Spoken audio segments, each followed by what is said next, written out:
Well. We are back with some more Premier League predictions. This is game week 33.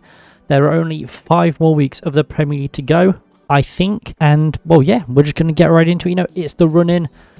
Games are coming thick and fast, and results are getting more and more important, especially if you're around the top half or the bottom half. I think if you're mid-table, doesn't really matter. You're just there for the vibes. So let's just jump into it. We're going to start off with the Saturday fixtures. And we're going to start off with Newcastle United versus Tottenham Hotspur. Newcastle United host Tottenham at St James's Park as they both look to get a winning run going. Spurs are coming back with a win as they beat Nottingham Forest in North London. This win takes their form to 3 wins and a draw from their last 5. It was a massive win for Tottenham as it took them above Villa into 4th place, level on points with Villains and with a game in hand. Newcastle are also coming back with a win as they beat Fulham in the capital. This takes the Magpies' form to 3 wins and a draw from their last 5 as they look to find themselves in a European spot come end of the season. Both sides are battling for a European finish come end of the season, and while Spurs comes with a bit more pedigree, I think finishing in a European spot for Newcastle is also going to be a brilliant achievement, especially with their current injury crisis. But I'm going to say 2-1 to Spurs. I'm backing Spurs to claim all 3 points up north. The last time we saw this fixture, Spurs were 5-0 down after 21 minutes, with the club eventually refunding supporters who travelled down there. I can't see it being that bad this time around. Newcastle are nursing a lot of injuries at the moment, as they have been for many weeks now, but performances have actually been decent with all things being considered. Spurs only have a couple of injuries to deal with, and have been generally performing quite well in their quest for Champions League football. They're in the driving seat for their own European aspirations, and I can see this match being one step further for the London side. I see the large amount of injuries costing Newcastle here. They have many important players set to be sidelined, and despite performing alright with those injuries, I think Tottenham may just be a bridge too far. Spurs have been playing high tempo attacking football under Ange Postecoglou this season, and while I don't see it being a goal fest, I can see them still being able to exploit this weakened Newcastle side, take all 3 points back to North London and give them a huge boost in their quest for Champions League football next season. And then we move on to Brentford versus Sheffield United. Brentford hosts Sheffield United in West London as both teams look to make a return to winning ways to give them a huge boost in this very exciting relegation scrap. Sheffield United are coming off the back of a draw as they very impressively shared the points as they hosted Chelsea at Bramall Lane. This takes the Blades' form to 3 draws from their last 5, which is not great but still decent showing, and again some points on the board. Brentford haven't been doing much better either though, as they're coming back with a draw against Villa in what was a 6-goal thriller. This takes Brentford's form to 3 draws from their last 5, though unlike Sheffield United, those are 3 consecutive draws, so it looks a little bit better. Brentford don't currently find themselves in the relegation zone, but do risk being pulled closer to it if they fail to pick up more points. I'm going to say a 2-2 draw. I can see the points being shared in West London. Both teams are suffering from quite a few injuries at the moment, so I can't see it being a high-scoring affair, and not to mention that these two sides are really looking like draw specialists at the moment. Sheffield United have improved their form recently as they look to mount a late push for survival, and should be feeling better after their late draw against Chelsea. They never look like keeping a clean sheet though, as they have the leakiest defence in the league, conceding 82 goals so far this season. Can we reach 100 by the end of the season with 5 more game weeks to go? It's looking very likely. Brentford have been far better in that department, and with players like Mbeumo and Wissa scoring, it's really not looking great for the Blades. Sheffield United have developed a penchant for scoring goals as of late, scoring in their last 4 games against some pretty good opposition as well. I'm going to give Brentford the edge in available quality, but I am backing the points to be shared in West London.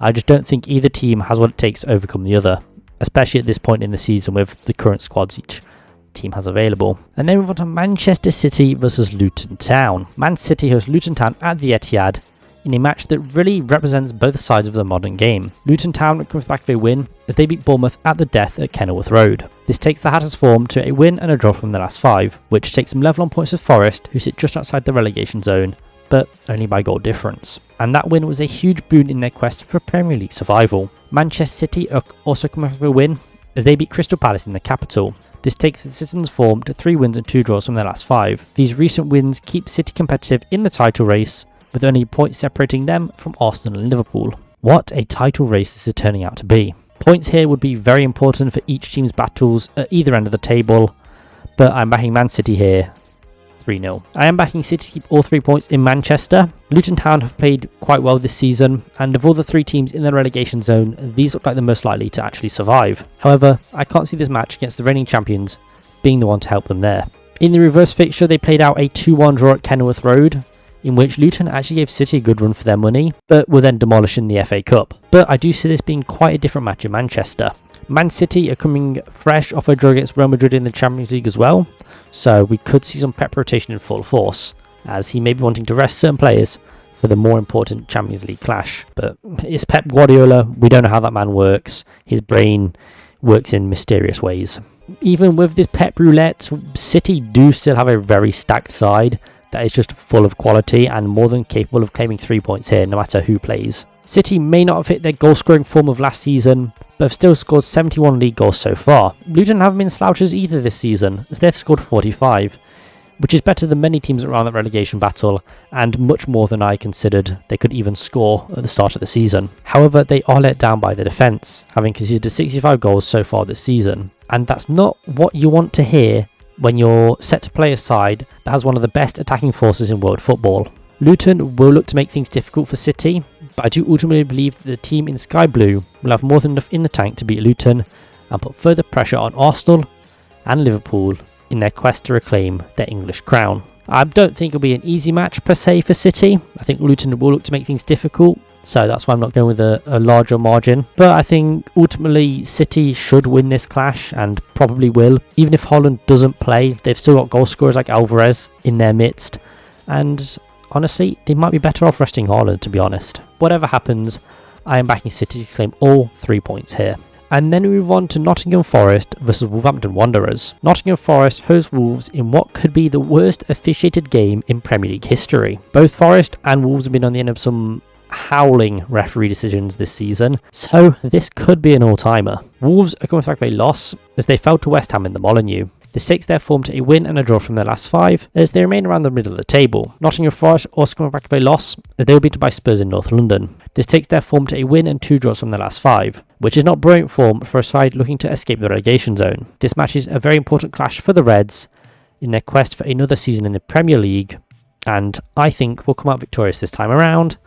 I'm going to say 1-0 to Forest. I am backing Forest to claim all 3 points on Trent's side. Nuno has back-to-back meetings with his old clubs, but unlike his meeting with Spurs, I can see him claiming 3 points this time around. I don't expect it to be an easy match, as Wolves have also been playing well this season, but their recent form hasn't been that great. Both teams have performed quite similarly in defence, with Wolves conceding 1 less goal than their opponents. Wolves have also been better in attack, scoring 44 goals to Forest's 40, but they don't have an informed striker like Chris Wood at their disposal. But we do, so we've got that going for us. Wolves will have been buoyed by the return of their second highest scorer, Cunha, who will cause for us a lot of issues alongside Sarabia. Unfortunately for Wolves fans, it's looking like Hwang and Pedro Neto will still be sidelined through injury, but that is good news for us Nottingham Forest fans. Forest do have similar injury woes, with Bolly and Nuno Tavares still set to be sidelined, but Awoniyi could possibly make a return for this clash, although I really doubt he'll start. I see it being a tough match for both sides, but I see Forest just doing enough to grab all 3 points, but like I said, it's going to be a very tough fixture. I can't see much going either way, and with the referee decisions being what they have been for both sides, it could get messy.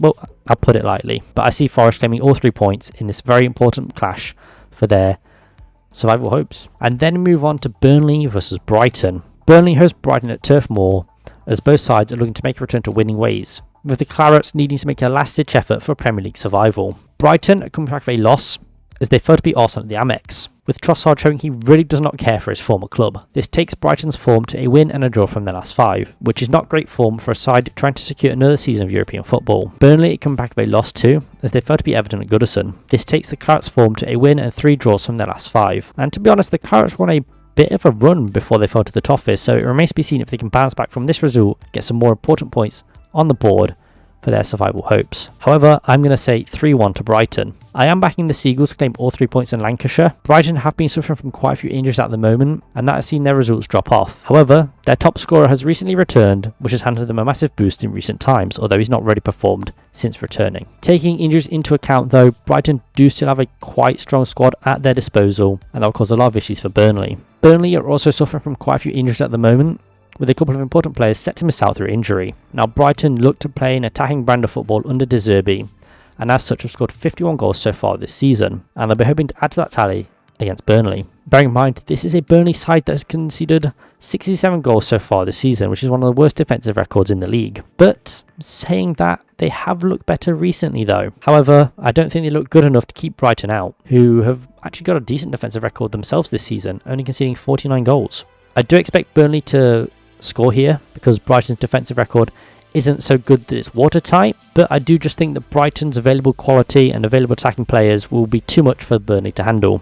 And I see the Seagulls taking all 3 points back to the south coast. And then move on to Bournemouth versus Manchester United. Bournemouth host Manchester United at Dean Court, as both sides are looking to make a return to winning ways. Manchester United are coming back with a draw, as they shared the points with Liverpool at Old Trafford. That was quite the result for the Red Devils, as they continue their inconsistent season. This takes United's form to a win and 2 draws from their last 5. That's not brilliant form for a side chasing a European spot, but they are top of the pile for at least a Conference League spot. Bournemouth are coming off a loss, as they failed to beat Luton Town at Kenilworth Road. This shock result takes Bournemouth's form to 3 wins and a draw from their last 5. But when you look at it, that's actually one of the better runs for a team that isn't in the top 4. I'm going to say 2-1 to Bournemouth. I can see Bournemouth keeping all 3 points on the south coast. As I mentioned earlier, Manchester United have been quite an inconsistent side this season, and as such, 11 points adrift of 5th place Aston Villa. United haven't really kicked on under Ten Hag, and performances have not really been that inspiring at all. Manchester United have also been swamped with a lot of injuries recently too. However, recent performances can't really be blamed on those injuries, as United have been inconsistent throughout the season. Bournemouth have been playing well this season, and while it did take them a while to get going under Iraola, once they actually kicked on, they surged up the table, and as such, European football is still not off the table for them. I think they're 8 points adrift of Man United, and they're sitting in 12th. So it just shows like the gap from like 6th to 12th is, there's like points in it. Like if you look at everyone's on like 41, 42, 43, it's crazy how congested the middle of the table is and how competitive this season is. Bournemouth have picked up a few injuries recently as well, however still have most of their important players available for this clash. It'll be a very hard fought clash for both sides, but I am backing Bournemouth to gain all 3 points and keep them on the south coast. I know that may seem like a very rogue shout, but Manchester United have not been the side they were previously. I love a Man United downfall, so I'm here for it.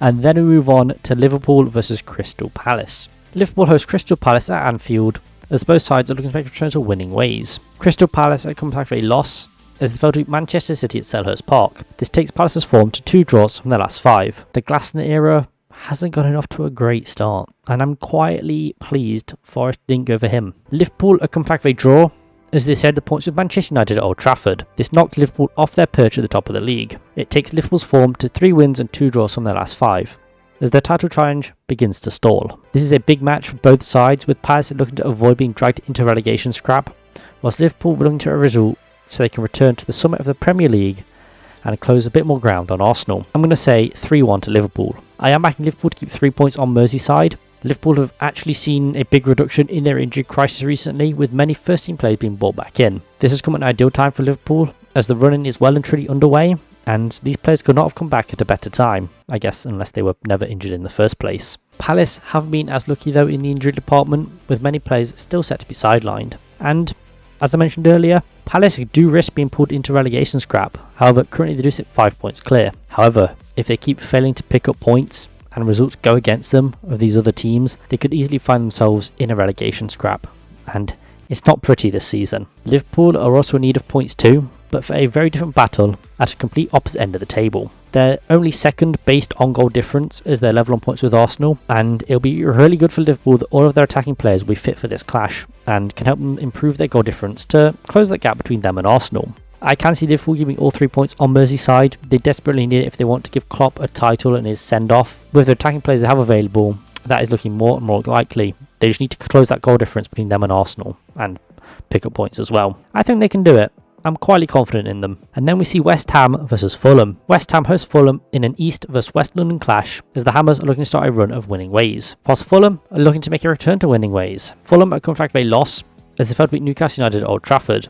This takes Fulham's form to a win and a draw from their last 5. West Ham are coming back for a win, as they beat Wolves at the Molineux. This takes the Hammers' form to 1 win and 3 draws, and keeps them firmly in the mixer for more European football come end of the season. In the reverse fixture, Fulham put 5 past West Ham in West London, although I can't see the scoreline being that big this time around.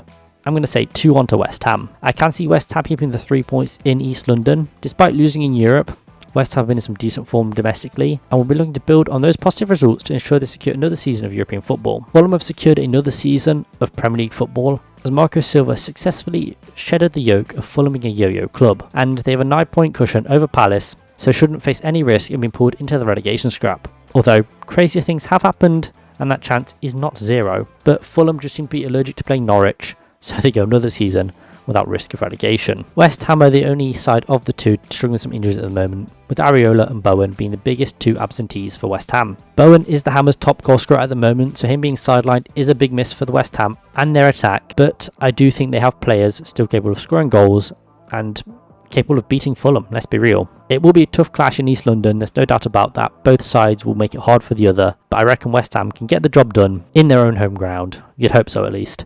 And to be honest, I don't even think Bowen will miss out on this clash. I have a feeling he'll be back. He's doubtful at the moment as far as I'm aware, so he's probably going to be back for this match anyway. I remember last time he was doubtful he was playing the next match, so who actually knows? And then move on to Arsenal versus Aston Villa. Arsenal host Aston Villa at the Emirates as they look to keep up their run of wins and maintain their spot at the top of the league. Aston Villa come with back of a draw as they shared the points with Brentford in Birmingham. This took their Champions League spot out of their hands, which allowed Spurs to swoop in. This takes Villa's form to a win and 2 draws from their last 5. Arsenal come back with a win as they beat Brighton on the south coast. This win took Arsenal to the top of the league on goal difference. This takes the Gunners' form to 4 wins and a draw from their last 5, seeing them in their best run of form of the 3 sides challenging for the title. I'm going to say 2-0 to Arsenal. I do see Arsenal keeping all 3 points in North London and further cementing their position at the top of the league. Aston Villa are suffering from a lot of injuries at the moment though, with Douglas Luiz also sidelined through suspension, and he was been linked with Arsenal as well. So what's going on there? No, he's literally just suspended. There's no foul play involved, as far as I'm aware. Emi Martinez missed out last week, but is set to be back for this top 5 clash, as he was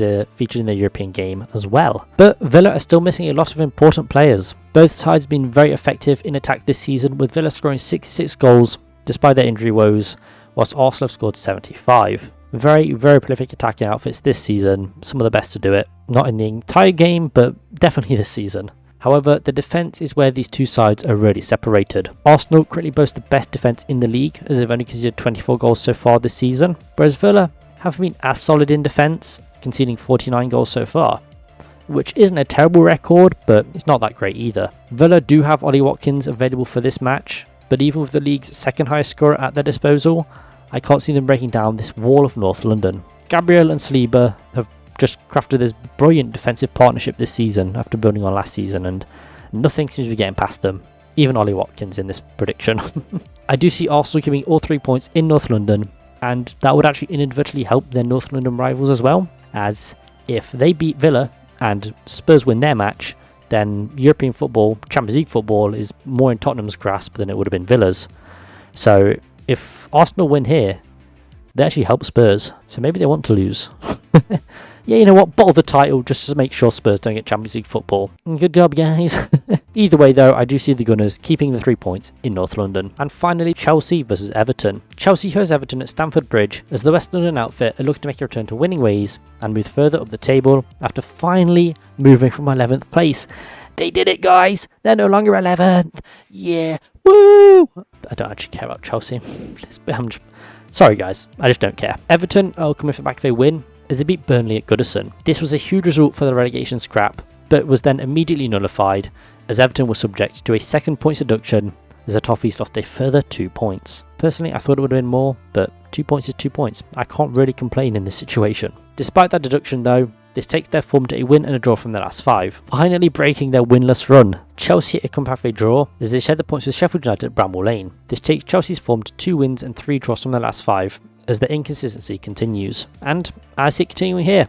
I'm predicting a 1-1 draw. I see it being another draw for Chelsea. Chelsea have been suffering from a lot of injuries this season, and that is still the case here. Many of their first team players are sidelined through injury, which just doesn't help Chelsea become a more consistent side and doesn't help them march up the table to be in 4th, as Pochettino says they should be. Everton are also suffering from a few injuries and could see some important players sidelined coming into this clash in the capital. It remains to be seen how many players will miss out for the Toffees. Depending on who misses out, it could make for a very different result. Chelsea haven't struggled to score goals this season as they've scored 55 so far, but they've also been quite leaky at the back, conceding 52. Everton have been stronger at the back but also weaker in attack, You know, they've scored 32 goals whilst also conceding 42. This makes them the joint second lowest scoring side this season, as they're tied with Burnley. So, you know, some brilliant company to keep. Dominic Calvert-Lewin had started scoring consistently for Toffees, but could miss this clash through injury, which would not help things for the Toffees, as Beto doesn't exactly score goals. I do see the points being shared at Stamford Bridge, as Chelsea continue to be inconsistent. Like, they normally turn up against teams that should really beat them, and then go on to lose to teams that they should beat, which makes Everton a really tricky one to call, as while they've not been great this season, I don't think Chelsea have it in them to overcome them, but I don't think Everton have it in them to overcome Chelsea either. So yeah, I'm backing the points to be shared in West London. I think we'll see a stalemate. Now, Chelsea have had some box office matches this season, playing some brilliant football and giving some brilliant results, but I think this match is going to be the exact opposite of that. But yeah, I've been O2GT. Hope you have enjoyed this video. If you have any predictions of your own, please do leave them down in the comments down below. I've been O2GT. Hope you have a brilliant rest of your day. Hope your team wins unless you're Wolves. And I'll see you guys in the next one. Peace.